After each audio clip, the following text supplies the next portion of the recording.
F of x की value जो है वो एक्स स्क्वायर मॉड के अंदर कॉस पाई बाई एक्स है when x not equal to zero, और ये वैल्यू है zero when x equal to zero.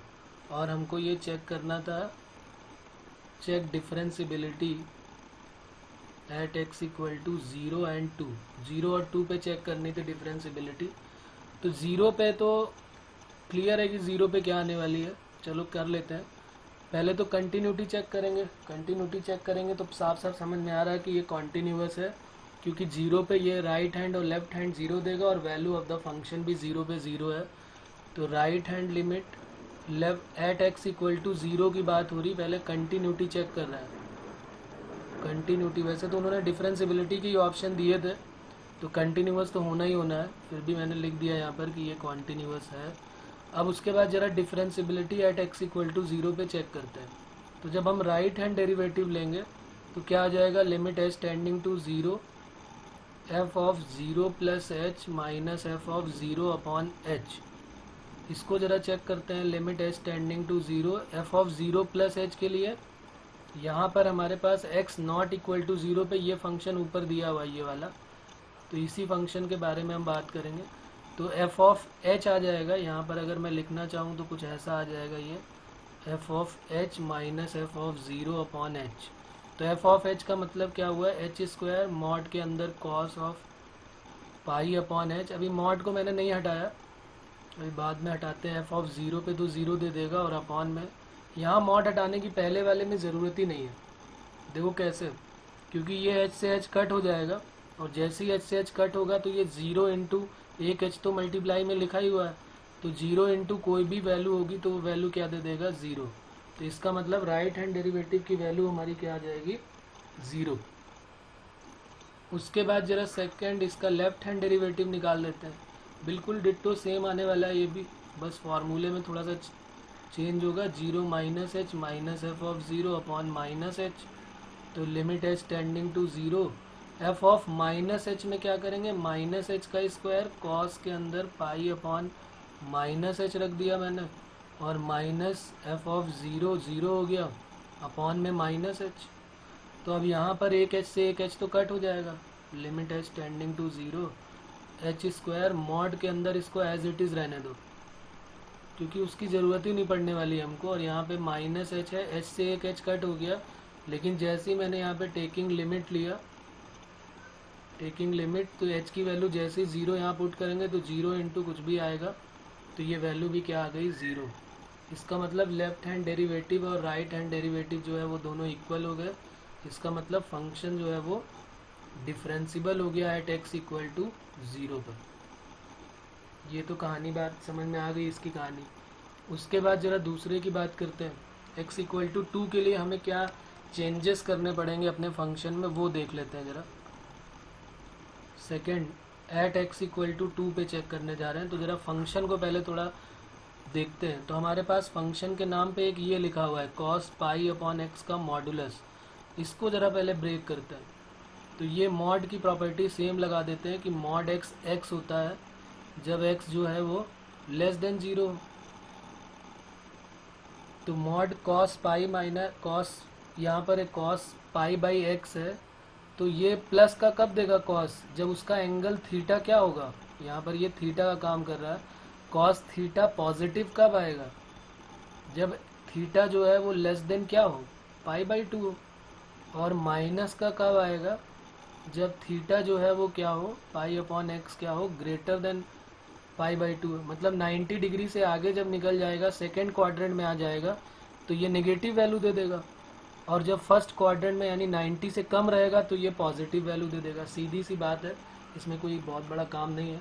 तो अब हम यहाँ पर क्या करेंगे, इसी में एक्स स्क्वायर का मल्टीप्लाई करके फंक्शन को ज़रा ब्रेक कर लेते हैं। X square cos pi by x का modulus x square cos pi by x. अच्छा, इसको अगर हम सॉल्व करें तो पाई से पाई कट हो रहा है, और जब यहाँ पे one by x less than two है तो एक्स क्या होगा, ग्रेटर देन टू कि लेस देन टू, क्या होगा यहाँ पे बताओ, कौन बताएगा, एक्स ग्रेटर देन टू और less than two, no idea. अरे भाई क्रॉस में लेस देन टू आएगा, 1/x लेस देन 1/2 है। जब वैल्यू जो है वो लेस देन पाई बाई 2 है, तब x की वैल्यू ग्रेटर देन 2 होगी। और जब पाई बाई x की वैल्यू जो है वो ग्रेटर देन पाई बाई 2 है, तब x की वैल्यू लेस देन 2, मतलब साइन अपोजिट होते हैं। बिल्कुल सही है। वैसे भी क्रॉस मल्टीप्लाई करेंगे तो पॉजिटिव नंबर है, तो ये यहाँ पर हो गया x ग्रेटर देन 2 हो गया इनइक्वालिटी, और यहाँ पर हो गया less than 2।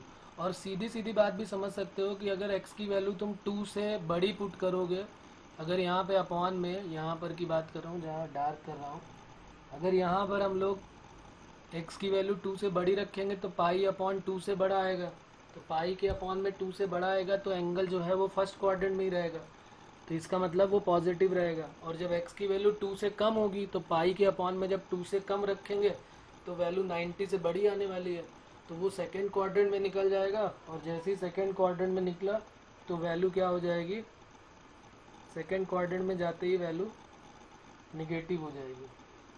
Okay,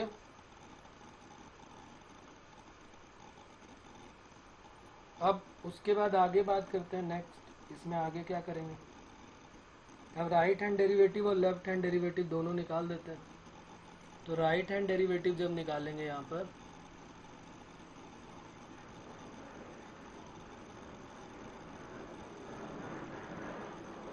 right hand derivative at x equal to 2, right hand derivative x equal to 2 पे निकालने जा रहा है, तो वो क्या हो जाएगा हमारा, limit h tending to 0 f of 2 plus h minus f of 2 upon h, ये वैल्यू दे देगा।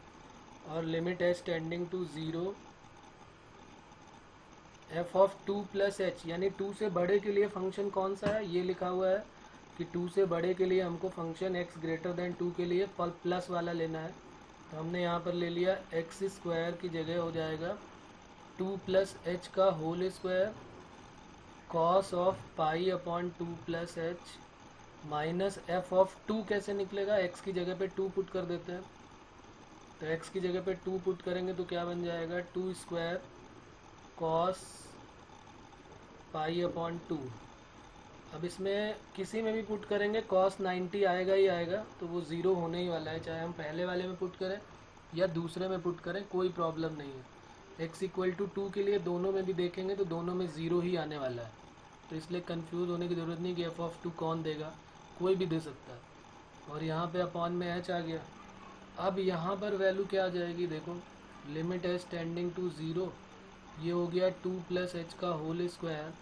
अब यहाँ पर डायरेक्ट वैल्यू, ये 0/0 का तो फॉर्म बन रहा है, लेकिन ये थोड़ा सा बड़ा हो जाएगा अगर हम यहाँ पर एल हॉस्पिटल रूल का यूज़ करेंगे। तो यहाँ पर हम क्या करते हैं, इसको कॉस को साइन में कन्वर्ट कर लेते हैं। कॉस थीटा को क्या हम ऐसे लिख सकते हैं, साइन 90 माइनस थीटा, तो ये हो गया साइन 90 माइनस थीटा। और अपॉन में तो एच था ही, हमने साइन थीटा, जो ये थीटा है, इसी से मल्टीप्लाई और डिवाइड कर लिया, pi by 2 minus pi upon 2 plus H से मल्टीप्लाई, और pi by 2 minus pi upon 2 plus H से डिवाइड। तो ये जो हमारा पूरा का पूरा पार्ट है साइन थीटा अपॉन थीटा, जैसी एच की जगह पे 0 पुट करोगे ये टेंडिंग टू 0 हो जाएगा, तो इसकी वैल्यू क्या हो जाएगी 1, क्योंकि साइन थीटा अपॉन थीटा 0/0 का फॉर्म बन रहा है, और 0/0 का फॉर्म बन रहा है, तो इसकी वैल्यू 1 हो जाएगी। उसके बाद अब क्या हो जाएगा आगे, ये हो गया limit h tending to 0 2 plus h का होल स्क्वायर अपॉन एच। यहाँ पर मैंने क्या किया, 2 और 2 प्लस एच एलसीएम ले लिया और पाई कॉमन ले लिया, तो 2 प्लस एच माइनस 2 हो गया, 2 से 2 कट हो गया। और अगली लाइन में जो ये h है उससे ये h भी कट हो जाएगा। और जैसे ही हम यहाँ पर लिमिट ले लेंगे, taking limit,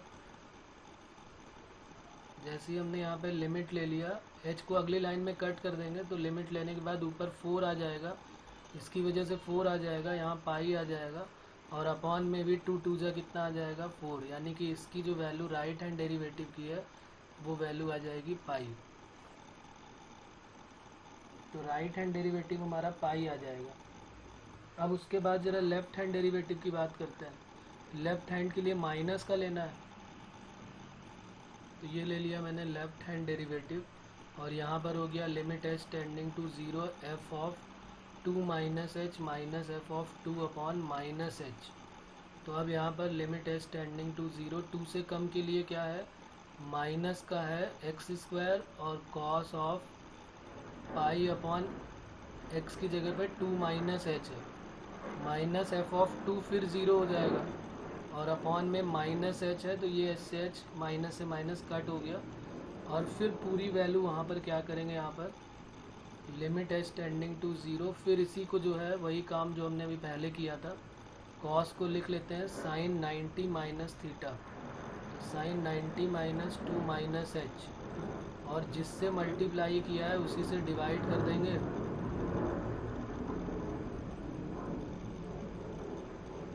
pi by 2 minus pi upon 2 minus H, इससे मल्टीप्लाई और डिवाइड कर दिया। तो साइन थीटा अपॉन थीटा ये पूरी की पूरी वैल्यू क्या हो जाएगी, साइन थीटा अपॉन थीटा ये हमारा क्या आ जाएगा 1, ये दे देगा 1। अब यहाँ पर हम जरा इसको सॉल्व कर लेते हैं और थोड़ा सा काम। तो ये हो गया limit h tending to 0, 2 minus h का होल स्क्वायर, अच्छा अपॉन में एच चल रहा था ये, तो अपॉन में एच हो गया।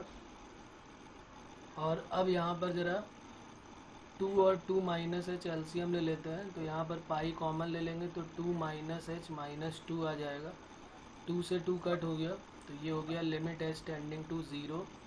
और हाँ अगली लाइन में एच से एच कट हो गया, तो अब बस फिर टेकिंग लिमिट सीधे ही ले लेते हैं, इसी लाइन में जब हमने सब कट कर दिया है, तो अब सीधे टेकिंग लिमिट, और लिमिट लेने पर क्या हो जाएगा, जैसे ही हमने यहाँ लिमिट ले लिया तो ये वैल्यू क्या हो गई 4, यहाँ पर आ गया पाई, लेकिन यहाँ पर अगर ध्यान दें तो यहाँ माइनस एच लिखा हुआ था, तो इसलिए इसकी वजह से ये माइनस आ जाएगा और अपॉन में 4, तो ये लेफ़्ट हैंड डेरिवेटिव जो है वो माइनस पाई आ गया, और लेफ़्ट हैंड डेरिवेटिव अगर माइनस पाई आ गया और राइट हैंड डेरिवेटिव पाई आ गया, तो इसका मतलब है कि ये फंक्शन जो है वो नॉट डिफरेंशिबल हो गया, ये माइनस पाई आ गया, तो right hand derivative not equal to left hand derivative, then function is not differentiable at x equal to 2।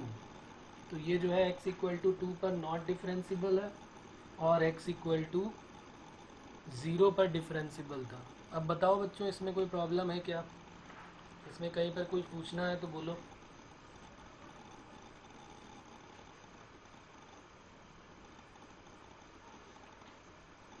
है कोई प्रॉब्लम? नहीं?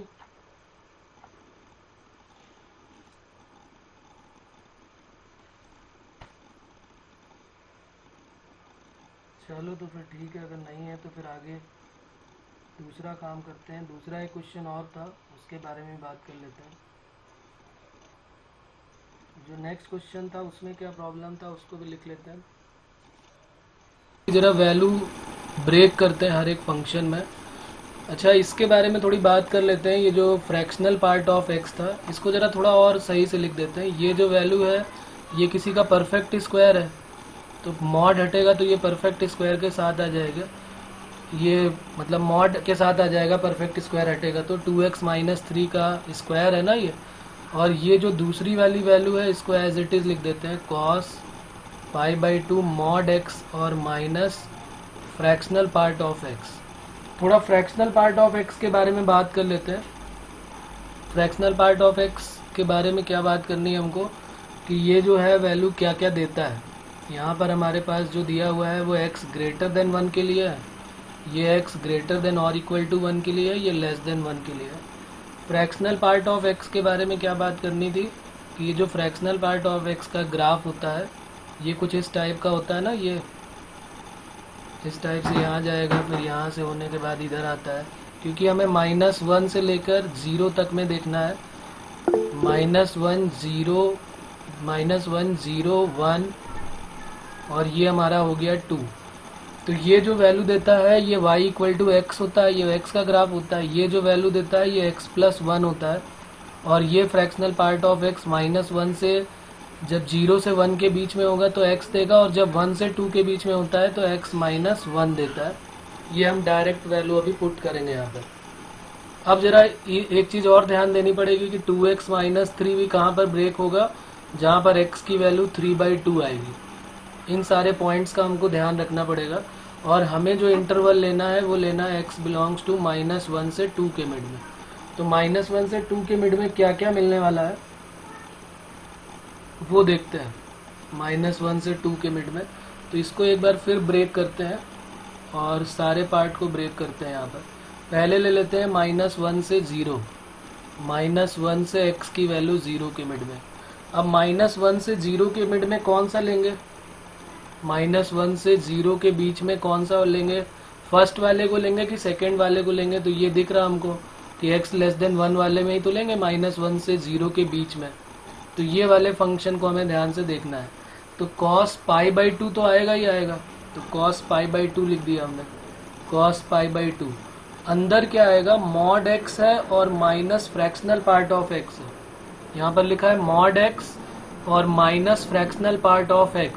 तो ये देखो यहाँ पर इसीलिए मैंने ग्राफ बना दिया है, -1 से 0 के बीच में mod x माइनस x आ जाएगा, तो mod x की जगह -x हो गया।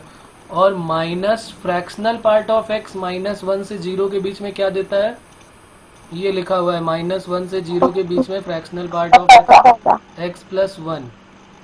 तो ये वैल्यू हमारी -1 से 0 के मिड में आ जाएगी। ठीक है, अब जरा -1 से 0 के बाद जरा 0 से 1 ले लेते हैं। 0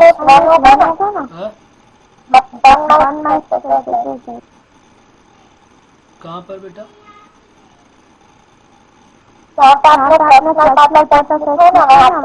यहाँ क्या होना चाहिए,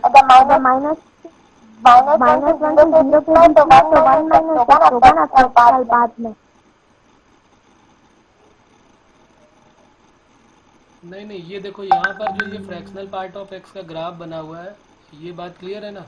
तो ये जो ग्राफ होते हैं ये किस तरीके से होते हैं, फ्रैक्शनल पार्ट ऑफ x होता है x minus greatest integer x, ये तो होता है ना x minus greatest integer x। और x minus greatest integer x, तो -1 से 0 के बीच में ये तो x हो गया। -1 से 0 का ग्रेटेस्ट इंटीजर क्या होगा, -1 से 0 के बीच का ग्रेटेस्ट इंटीजर -1 होगा ना। तो इसलिए ये x, तो ये x प्लस 1 हो जाएगा। ये जो मैंने यहाँ डायरेक्ट इसीलिए लिख दिया यहाँ पर कि -1 से 0 के बीच में ये x प्लस 1 का देता है, तो इसलिए -x minus of x plus 1। ऐसे भी देख सकते हैं ना कि अगर 1 - x लेंगे तो स्लोप नेगेटिव है, तो यहाँ पे तो स्लोप जो है वो पॉजिटिव है, तो x प्लस 1 होगा। हाँ कर सकते हैं, कोई प्रॉब्लम नहीं। अब जरा बताओ 0 से 1 में क्या करेंगे। 0 से 1 में जब लेंगे तो 0 से 1 में फिर यही वाला पार्ट होगा, cos π/2 आएगा। 0 से 1 के बीच में अगर हम लेंगे तो ये यही वाला आएगा mod x। तो 0 से 1 के बीच में mod x की वैल्यू x आती है, और फ्रैक्शनल पार्ट ऑफ x की वैल्यू 0 से 1 के बीच में क्या आती है, तो ये बताएगा ऊपर ग्राफ हमारा। 0 से 1 के बीच में फ्रैक्शनल पार्ट ऑफ x कितना है, ये लिखा हुआ है ना 0 से 1 तो x हो जाएगा। तो x माइनस x 0, और 0 का 90 के साथ मल्टीप्लाई 0, तो cos 0 और cos 0 की वैल्यू क्या आ जाएगी, 1 आ जाएगी। तो ये सेकंड हो गया 0 से 1 में। अब जरा 1 से लेकर 2 तक लेना चाहिए हमको, लेकिन अभी हमने देखा कि 1 से 2 के बीच में 3/2 भी आ रहा है। यहाँ पर 1 से 2 के बीच में यहाँ पर देखो ये 3/2 पे भी ब्रेक हो रहा है। तो हमने क्या किया, 1 से 3/2 लेना पड़ेगा, क्योंकि मॉड वहाँ पर भी चेंज होगा ना। तो ये 1 से 3/2 में लिया। तो 1 से बड़े के लिए फंक्शन हमारा कौन सा है, ऊपर ये लिखा हुआ है 2x माइनस 3। अच्छा 2x माइनस 3 की बात कर लो, अगर मॉड में अगर इसको ब्रेक करना हो 2x माइनस 3 को, तो कैसे ब्रेक करेंगे, ये यहीं पर कर देता हूँ मैं कि 2x माइनस 3 का जो मॉडुलस है वो प्लस का 2x माइनस 3 होगा जब x ग्रेटर देन और इक्वल टू 3/2 होगा, और 3 माइनस 2x होगा जब x लेस देन 3/2 होगा।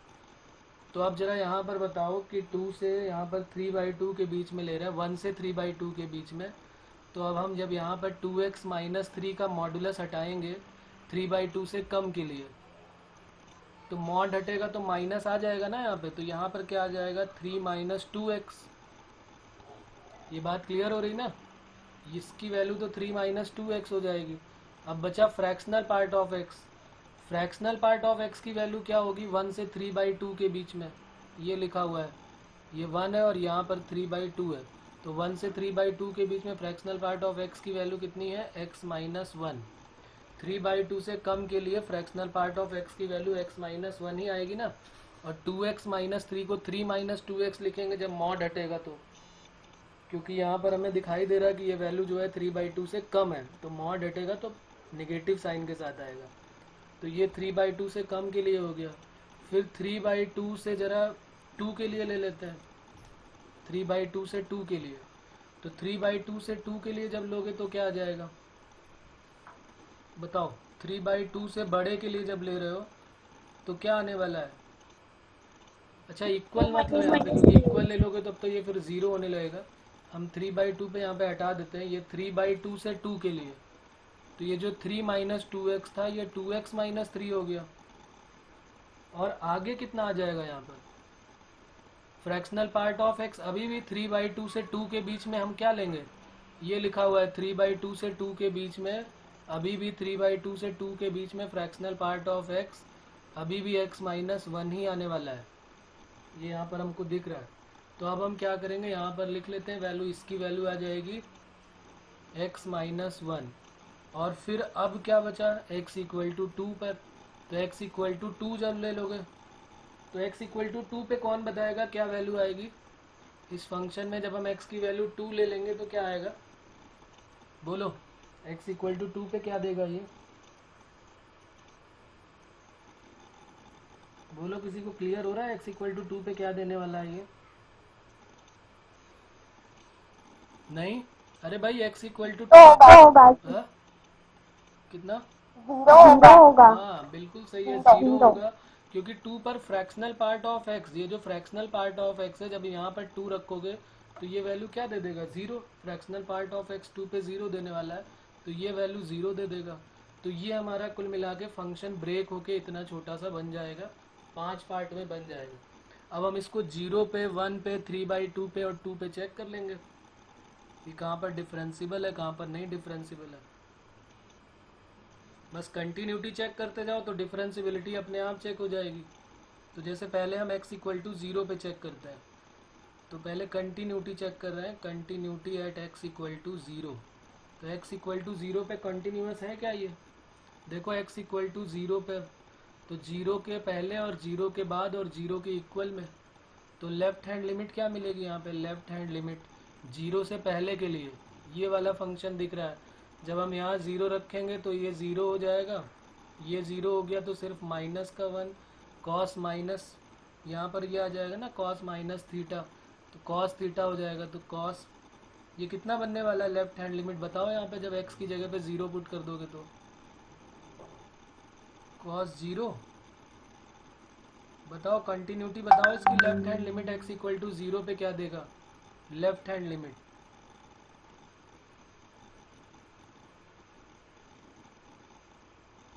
चेक करो भाई, x इक्वल टू 0 पे लेफ्ट हैंड लिमिट चेक करो, राइट हैंड लिमिट चेक करो और वैल्यू ऑफ द फंक्शन, तीनों चेक करके बताओ तो ये कॉन्टिन्यूस है कि नहीं है। तो लेफ्ट हैंड लिमिट क्या आ रही है, x इक्वल टू 0 पर लेफ्ट हैंड लिमिट क्या आएगी, cos 90 आ गया ना, तो cos 90 की वैल्यू 0 हो जाएगी। राइट हैंड लिमिट क्या आएगी, 0 से बड़े के लिए, तो ये 1 है और वैल्यू ऑफ द फंक्शन भी 1 आ रहा है। तो इसका मतलब ये फंक्शन जो है वो कॉन्टिन्यूस ही नहीं है। तो इसका मतलब हम बोल सकते हैं कि x इक्वल टू 1 पर जो है ये नॉन डिफरेंशिबल हो जाएगा, not differentiable at x equal to 1। उसके बाद कंटिन्यूटी दूसरे पे चेक करते हैं, कंटिन्यूटी x इक्वल टू 1 पे ज़रा चेक कर लो। तो 1 पे लेफ्ट हैंड लिमिट क्या देने वाला है ये, 1 पर, 1 से छोटे के लिए 1 है और 1 से बड़े के लिए जब करेंगे तो क्या मिलेगी, 1 से बड़े के लिए 0 मिल जाएगी। 1 से बड़े के लिए दिख रहा है ना सामने, ये दिख रहा है 1 से बड़े के लिए, देखो यहाँ पर, तो 0 मिल जाएगी। तो अगर हम इसकी लेफ्ट हैंड लिमिट लिखेंगे तो ये 1 आ जाएगी, x इक्वल टू 1 पर लेफ्ट हैंड लिमिट 1 और राइट हैंड लिमिट क्या आ जाएगी, 0। तो इसका मतलब ये फिर डिसकॉन्टिन्यूस हो गया, और डिसकॉन्टिन्यूस हो गया तो नॉट डिफरेंशिबल हो गया x equal to at x equal to 2, sorry x equal to 1। ये x इक्वल टू 1 पर जो है वो x इक्वल टू 1 पर नॉट डिफरेंशिबल हो गया। अब तीसरे वाले के लिए चेक करो जरा, थर्ड वाले के लिए।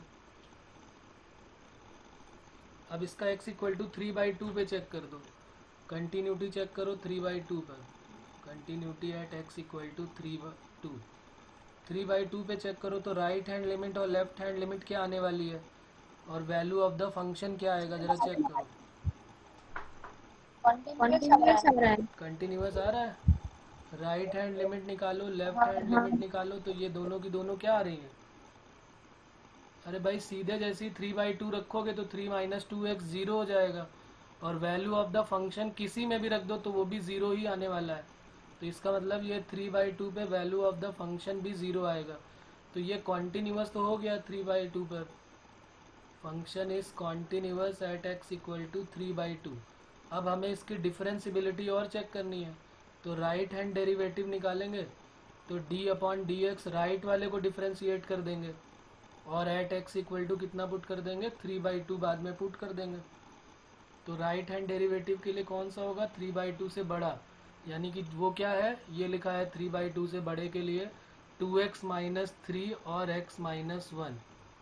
तो 2x - 3 और x - 1, जरा इसको डिफरेंशिएट करो और x की वैल्यू 3/2 पुट करो, तो जरा चेक करो ये कितना आने वाला है। तो यहाँ पर चलो डायरेक्ट ही कर देते हैं, यहाँ पर d/dx प्रोडक्ट रूल लगा देते हैं, first into differentiation of second plus second into differentiation of first 2 आ जाएगा। चेक करो और बताओ कितना आ रहा है ये। तो ये आ जाएगा 2x 2x 4x और -3 और -2 -5, और x की वैल्यू 3/2 पुट कर, जब यहाँ डिफरेंशिएट करो और फिर वैल्यू पुट करो, चेक करके बताओ ये कितना आ रहा है। मैं इसको सॉल्व नहीं कर रहा हूँ। First into differentiation of second plus second into differentiation of first, फिर मल्टीप्लाई कर दिया तो 2x - 3 और 2x - 2, तो ये हो गया 4x और -3 - 2 -5। तो राइट हैंड डेरिवेटिव निकालो और लेफ्ट हैंड डेरिवेटिव निकालो, क्या दोनों में कुछ चेंजेस आएगा क्या?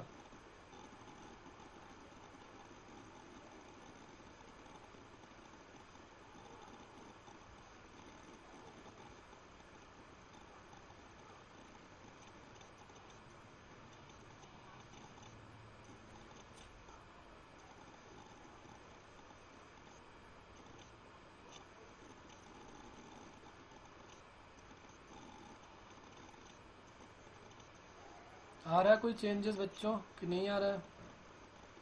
चेक किया यहाँ पर राइट हैंड और लेफ्ट हैंड, क्या ये है इक्वल दोनों? लेफ्ट हैंड डेरिवेटिव d/dx, और यहाँ पे साफ साफ दिख भी रहा है नॉट डिफरेंशिबल है, क्योंकि दोनों में माइनस का तो डिफरेंस आएगा ही आएगा। देखो ना यहाँ पर एक 3 - 2x है, कितना +1 और -1। ओके, तो यहाँ पर क्या किया, यहाँ पर मल्टीप्लाई करके फिर प्रोडक्ट रूल लगा दिया, प्रोडक्ट रूल लगा दिया, फिर 3/2 कर दिया।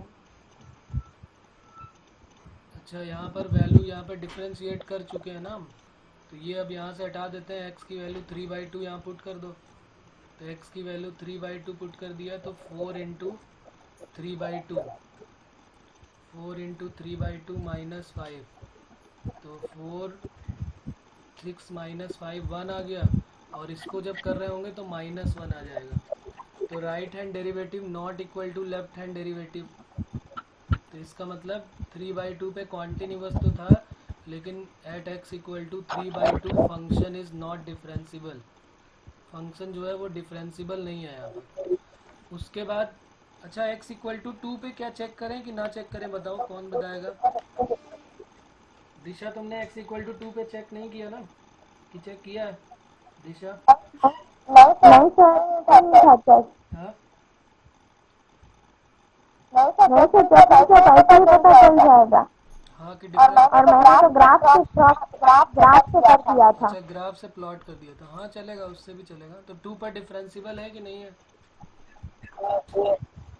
2 पर नॉट डिफरेंशिएबल है। हाँ 2 पे अगर हम यहाँ ध्यान से ही देखेंगे तो 2 से कम के लिए 2 से कम के लिए यहाँ पर अगर हम देखें तो 2 से कम के लिए अभी हमने किया है, तो लेफ्ट हैंड लिमिट जो है वो कितनी आ जाएगी 2 से कम के लिए? यहाँ पर x की वैल्यू 2 रख दोगे, तो 2 से कम के लिए जब यहाँ रखोगे तो कुछ और वैल्यू आएगी, मतलब कोई न्यूमेरिकल वैल्यू आएगी, और एट x इक्वल टू 2 पे ये 0 देने वाला है, तो इसका मतलब है कि ये डिसकंटिन्यूअस हो जाएगा।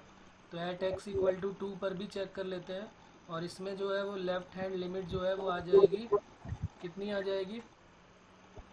2 1 जा 2 minus 3 minus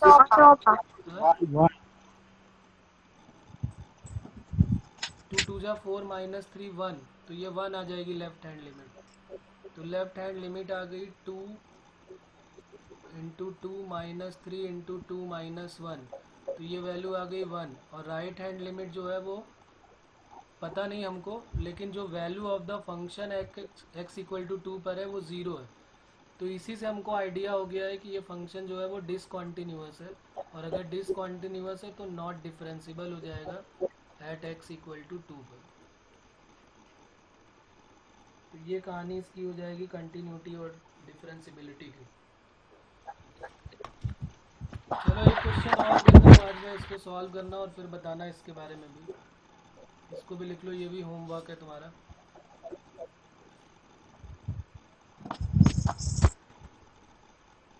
late fx equal to signum of x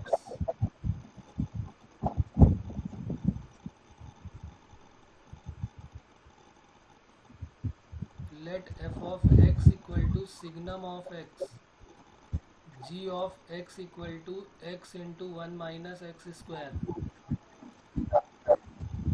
Investigate the composite function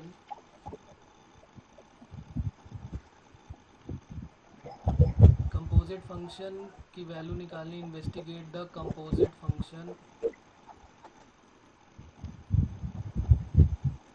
f of gx and g of fx। f of gx और g of fx निकालना है for continuity and differentiability,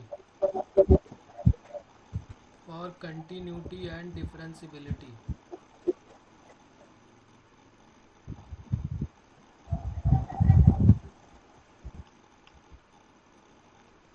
continuity और differentiability बतानी है इसकी, check करके कहाँ पर फंक्शन है और कहाँ पर नहीं है।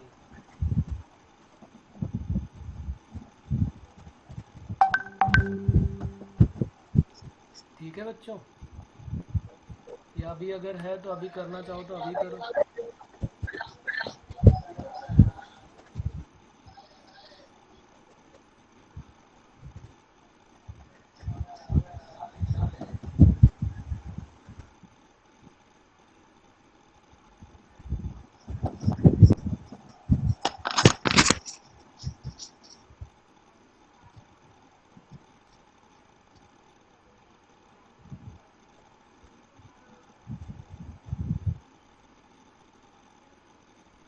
सिग्नम की प्रॉपर्टी पढ़ी हुई है सबने?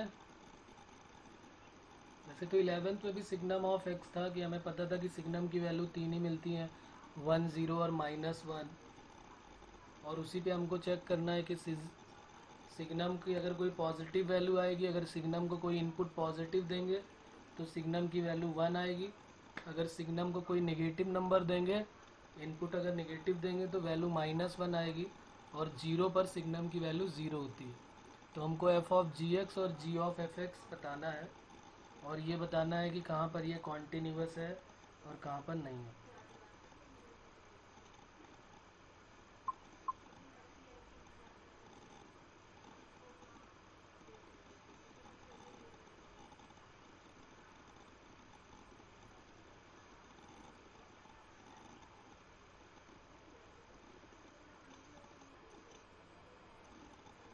The point of discontinuity है f of gx के लिए, इसमें x equal to 0, x equal to 1 और x इक्वल टू -1।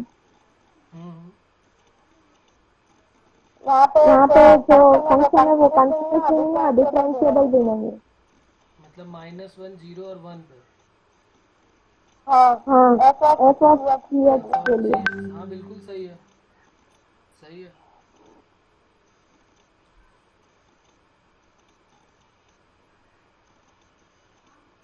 और g of F x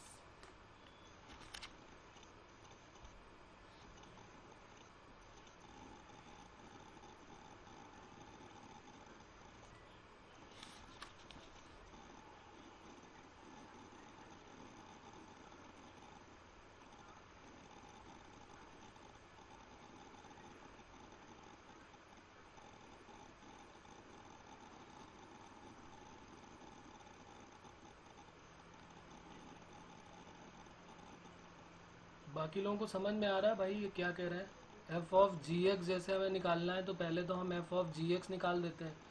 ji x की वैल्यू है 1 x और 1 माइनस एक्स स्क्वायर यानी 1 प्लस एक्स और 1 माइनस एक्स, और एफ ऑफ एक्स की वैल्यू सिग्नम एक्स है। तो यहाँ पर जो है वो वैल्यू क्या आ जाएगी, signum of x into 1 minus x और इंटू 1 प्लस एक्स। अब सिग्नम जो है वो कहाँ कहाँ पर, ये सबको पता है कि सिग्नम कहाँ कहाँ पर जो है वो डिसकंटिन्यूअस होता है, सभी को पता है। तो यहाँ पर हम क्या करेंगे, जो ये वैल्यू दी गई है इन्हीं को देख लेते हैं कहाँ पर पॉजिटिव दे रहा है। अगर हम ग्राफ ड्रॉ करना चाहें, वैसे तो यहीं से डायरेक्ट दिख रहा है, लेकिन मान लिया मैं इसका ग्राफ ड्रॉ करना चाहता हूँ कि किस तरीके से एग्जैक्टली इसका ग्राफ बनेगा। तो हमने क्या किया, एक बार इसको पॉजिटिव देख लिया और एक्स 1 माइनस एक्स और 1 प्लस एक्स को एक बार नेगेटिव देख लिया। तो अब यहाँ पर देख लेते हैं पॉजिटिव के लिए क्या हो जाएगा, एक्स माइनस 1 और एक्स प्लस 1, यहाँ पर वैल्यू क्या हो जाएगी, नेगेटिव। हेलो, हाँ जी भाई, अच्छा रुकिएगा वासु भाई, हाँ हाँ बोलो, हाँ 2 मिनट रुकिए, क्लास ले रहा हूँ अभी। आप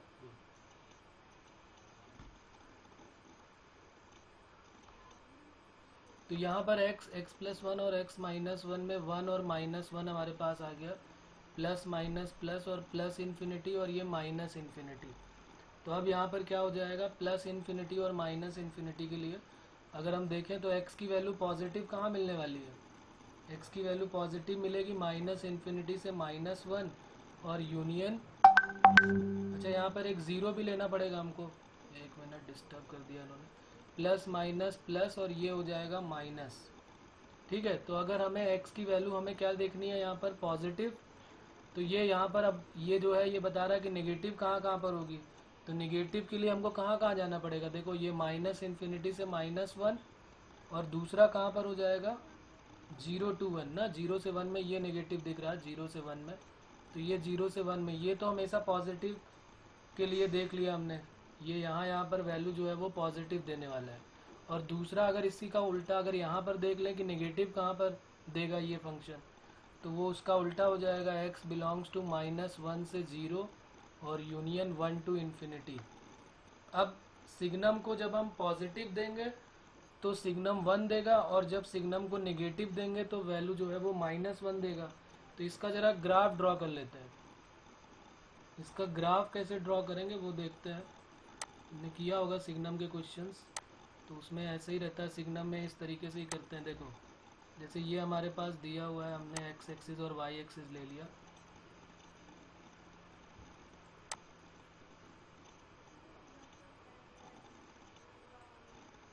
ये हमारा x एक्सिस हो गया और यहीं पर ले लेते हैं एक y एक्सिस,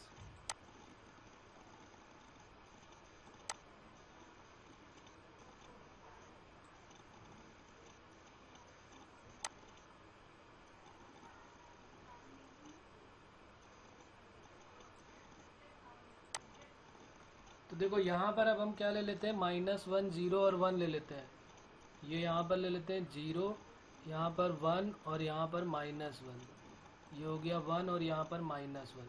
तो ज़रा देखो माइनस इन्फिनिटी से -1 पे क्या आएगा और 1 से इन्फिनिटी पे क्या आएगा और यहाँ पर क्या आएगा। तो जैसे ही बताओ माइनस इन्फिनिटी से -1 देख रहे हैं तो वैल्यू पॉजिटिव दे रहा है, ये ऊपर लिखा हुआ है, ये पूरा का पूरा पूरी बातें यहाँ लिखी हुई है कि माइनस इन्फिनिटी से -1 लोगे और 0 से 1 लोगे तो वैल्यू इस सिग्नम की पॉजिटिव आने वाली है, ये लिखा है ना पॉजिटिव। तो अगर पॉजिटिव आने वाली है तो जब पॉजिटिव का इनपुट देते हैं तो वैल्यू 1 आती है, तो ये वैल्यू कुछ इस टाइप से 1 आ जाएगी यहाँ पर, ये हमारा 1 के लिए हो जाएगा। और जैसी और दूसरा 0 से 1 में भी ये वैल्यू 1 देगा, तो 0 से 1 में भी देख लो तो 0 से 1 में भी ये हमने देख लिया कि 0 से 1 में भी ओपन इंटरवल में है और दोनों में पॉजिटिव मिल रहा है। अगर पॉजिटिव इनपुट दे रहा है तो ये वैल्यू क्या देने वाला है, +1। तो ये वैल्यू आ गई 1 पर। और उसके बाद जरा नीचे आ जाओ, -1 से 0 पर क्या देगा, और 0 से और 1 से इन्फिनिटी पे -1 देगा, और 0 पे तो 0 ही देता है, तो यहाँ पे डार्क कर दिया। और 0 से बाद जब -1 से 0 पे बात करोगे तो फिर ये इस टाइप से -1 दे देगा। और यहाँ पर भी ये जो 1 से इन्फिनिटी पे, ये भी यहाँ पर क्या दे देगा, ये -1 के लिए हो जाएगा। ये बात समझ में आ रही है ना। ये ऊपर लिखा हुआ है कि जब नेगेटिव कब दे रहा है, जब नेगेटिव दे रहा है -1 से 0 और 1 से इन्फिनिटी, तब ये वैल्यू जो है इसका जब x लेंगे तो y का जो सिग्नम का y आएगा वो वैल्यू जो है वो -1 देगा। और जब इसका सिग्नम का ये रखेंगे तो वैल्यू जो है वो +1 देगा। तो यहाँ पर हमें साफ साफ दिख रहा है कि -1, 0 और 1 पर जो है वो ब्रेक हो रहा फंक्शन। ये देखो, -1 पे ये ब्रेक हुआ, 0 पर ये ब्रेक हो रहा और 1 पे ये ब्रेक हो रहा। तो ये तीनों पे ब्रेक हो रहा, तो इसका मतलब है कि ये डिसकंटिन्यूअस हो जाएगा। तो इसका मतलब फंक्शन जो है, फंक्शन इज डिसकंटिन्यूअस, ये डिसकंटिन्यूअस है एंड नॉन डिफरेंशिबल है। और नॉट डिफरेंशिबल है x = 0, 1 और -1 पर। उसके बाद इसका दूसरा वाला केस जो g ऑफ f(x) है, उसका आंसर क्या आ रहा है बताओ, निकाल दिया होगा अब तक तो। कुछ वैल्यू आ रही है इसकी? नहीं। g of f(x),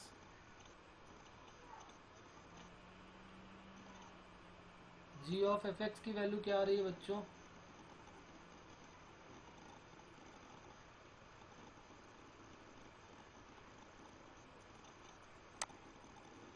hello,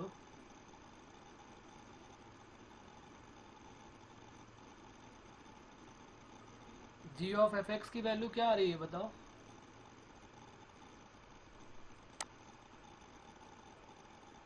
Disha,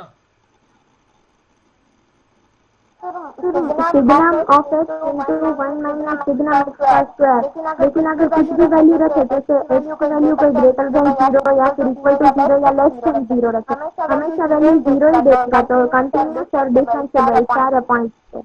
okay, signum of x, signum of x +1, ये तीनों पे अगर हम कोई भी वैल्यू रखते हैं, अगर सिग्नम ऑफ x की वैल्यू 0 रखते हैं, अगर सिग्नम ऑफ x की वैल्यू अगर हम 0 रखते हैं तो g ऑफ f(x) जो है वो सिग्नम 0 पे 0 दे देगा, तो इसलिए 0।